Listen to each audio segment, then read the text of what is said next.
The Union Cabinet have taken a decision to introduce another contributory pension scheme to the central government employees, which has been named as the Unified Pension Scheme (UPS), with certain assurances like minimum pension, family pension, and DA linkage, etc.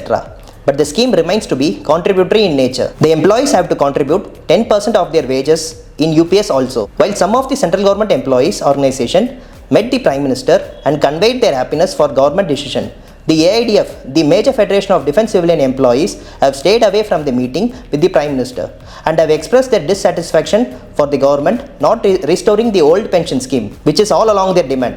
Why AIDEF is unhappy with government decision to introduce UPS, which provides some guarantee, which was not there in the NPS? With this question, Labour Voice Channel approached C.Srikumar, the General Secretary of AIDEF. This version on the stand of AIDEF on UPS in Tamil, Hindi and English has been relayed in our channel for the benefit of our viewers.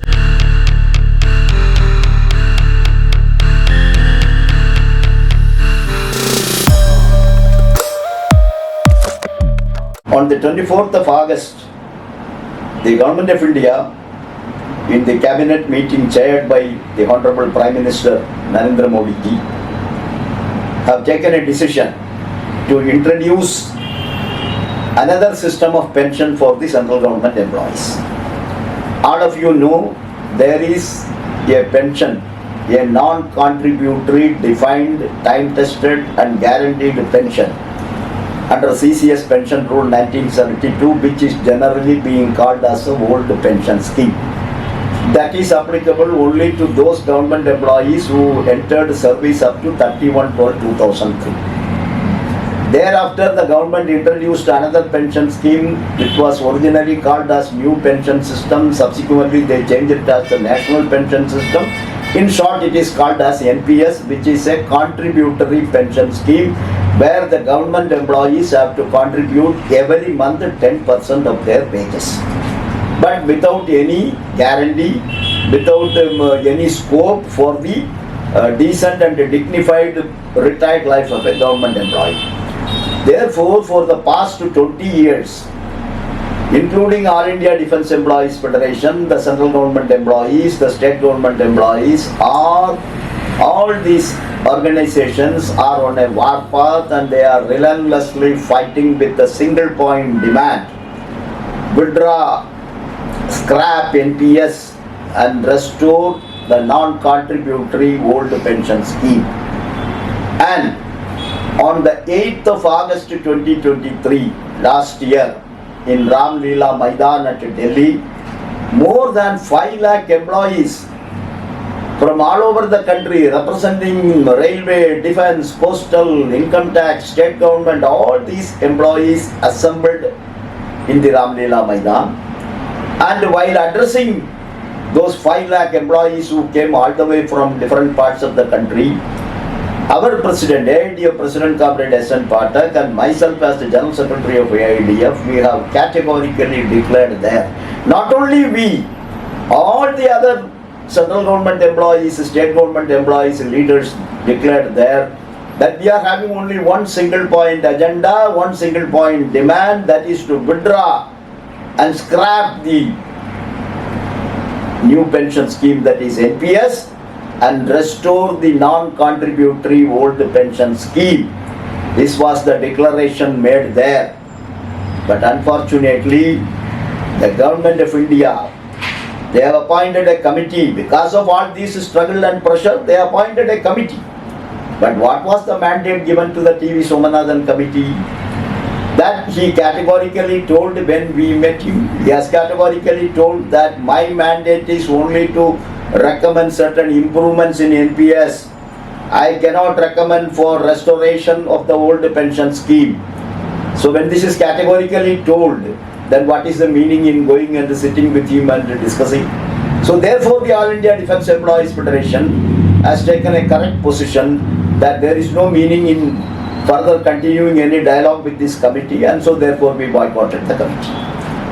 Now the committee's recommendation has gone to the government, and the government in its wisdom, it has taken a decision that there will be another pension scheme which is called the Unified Pension Scheme, in short UPS. What is there in that UPS? In that UPS also, the employees have to contribute 10% of their basic pay plus DA every month till their retirement. So what is the change between NPS and the UPS?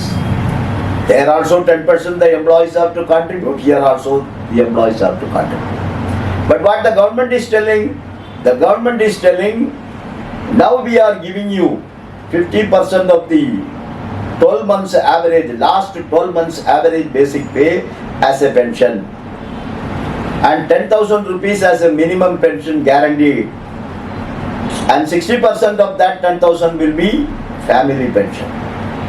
That means today in the old pension scheme, the minimum basic pension is 9,000 plus 53% DA.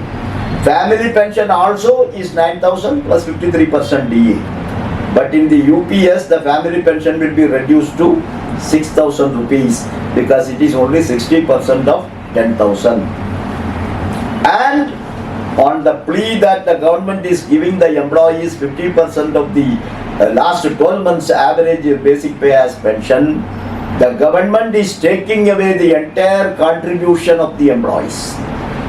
Whatever the employee and the government contributes in the NPS fund for more than 30-35 years, the entire accumulated fund with the returns, with the interest, whatever it may be, the government is not going to give a single penny, single naya paisa from that accumulated fund. They will take away the entire fund. And as a compensation, the government is telling your 10% of your 1 month basic pay plus DA for 6 months period will be given as a compensation. That means 20% of the basic pay plus DA every year will be given for 20 years or 25 years service you are rendered. And that will be not more than 3 lakhs or 4 lakhs, whereas the accumulated amount in the pension fund will be more than 25 lakhs, 30 lakhs, even for a Group C or a Group B employee. And what is the minimum service required for the 50% pension? 25 years. 25 years. Whereas in the old pension scheme, if you complete 10 years of qualifying service, you are straight away eligible for 50% of the last basic pay as pension. Here you have to wait for 25 years. And if you retire well before 25 years, your pension will be proportionately reduced. This is the UPS. And where is the GPF? In the old pension scheme, employees has got a general provident fund. But here, whether any GPF is available for the employees. So therefore, when the Ram Leela Maidan mandate given to the leadership is only for scrapping the NPS and the restoration of OPS, where is the question of now thanking the government for the UPS which they have introduced, in which also the 10% contribution continues, and the accumulated fund of the employees and the government's contribution will not be given. The minimum service required for full pension has been increased to 25%, and there is no general provident fund. So then what is there to be so much happy about this unified pension scheme? We doesn't understand. These are all our immediate reaction. But more and more hidden anti-employee provisions will be there once the notification of the government is published. Government has to publish a notification, and many things which are not told in the press note will be in the notification what the government will be issuing on this UPS. And again, one has to fight. So why should we be a party, or why should we be so much happy, or why should we celebrate this UPS?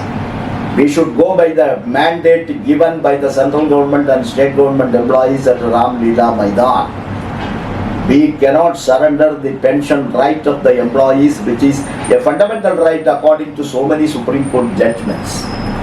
So therefore, AIDEF, as the pioneer and the major fighting organization of the defense civilian employees, cannot surrender his pension right. Employees' rights cannot be surrendered. We have to carry forward the struggle. It may be difficult. We may have problems. We may have to face so many attacks.